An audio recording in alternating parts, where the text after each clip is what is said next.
Hi, and welcome to Mosaic Arts Online. I'm Joan Schwartz, and I will be teaching my Orbs on Parade online course in my step-by-step method. I love sharing these techniques with my students, and now I'm thrilled to bring this course here to Mosaic Arts Online. Starting with my favorite type of polystyrene balls, how I prep them and use the best adhesives. You will watch me work in real time as I choose my palette, materials, in creating these orbs. I love working in this type of medium since it allows me to choose from a variety of materials. As you can see, I have constructed a variety of my orbs in different sizes with everything from beads, glass tiles, millefiori, ball chain, and so much more. I love to use recycled materials, including old buttons, brooches, and other found sentimental items. One of my tricks in creating these orbs is how I display them on a mirror base to emphasize and see the design and details on the bottom. Each one of my orbs can be positioned in a variety of ways, including napkin rings, permanent bases, stands, and even hanging from the ceiling. To start my process, I began backwards, having to decide the engineering of how it will be displayed first. I look deeply at the shapes, patterns in nature, and all around me.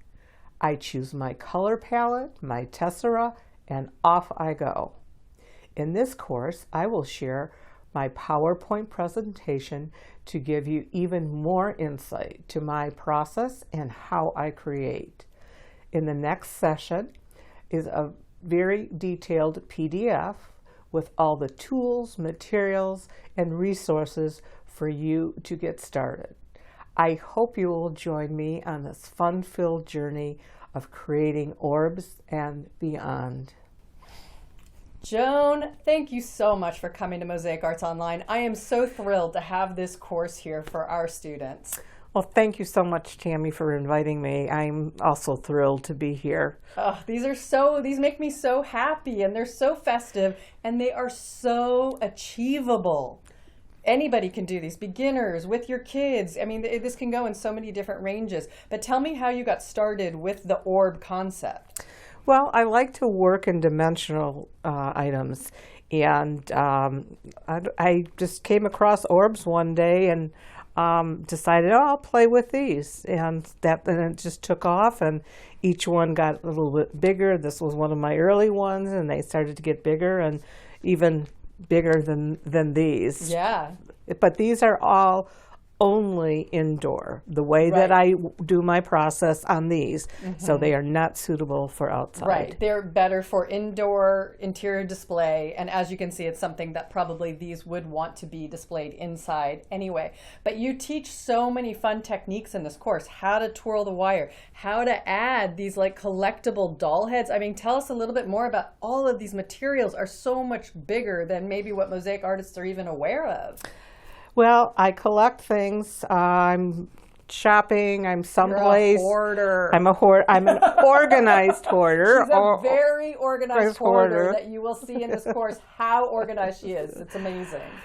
But I was fortunate enough to go to Ravenna a number of years ago, and I bought every cherry that I could find. So that's from. Oh, beautiful. And this orb, which the stand is unfinished, but I was practicing with how I wanted to display this. Yep. So the clear glass rod is permanently in there, and now I'm just going to finish it off by putting a mirror all the way around this. Yeah, or you could do anything. You can continue with beads or whatever, but you can just finish it in different ways, and it's an easy wood block that you can get. And you can, and if you want to just display more than 1, 5 or whatever, you can just even get a 2x4 at the hardware store, and line drill your holes, and it will take, a little more advanced technique to put the mirror on and stuff. Right. And then this one, I have a collection of porcelain dolls, and unfortunately she fell over. Or fortunately. Or fortunately. And her head fell off, and I've saved this for a couple of years and knew I wanted to use it. And this base is a permanent base because initially I was going to put it on a big piece of glass, but I just felt it was a little more secure on that kind of a base. And this one is what she teaches in real time for this course from beginning to end, which is amazing because you see the finial put on, the wires. Yep, this one, and again, so often I start backwards, and I've had this finial, and I took that out, okay, and so I developed the color choices and materials that I wanted to use to emphasize the finial. Right.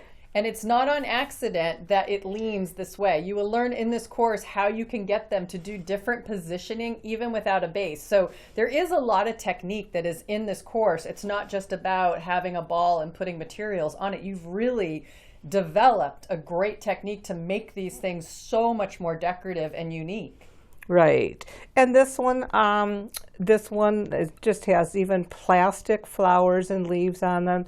And again, the bottom of this is pretty nice. So I would put it on a little mirror stand so that, again, you've done all this work on the bottom of it. You know you want to display that also. And it's hard for the camera to see, but you can tell that this is on a mirror. Let me see if I can display it a little bit for the camera.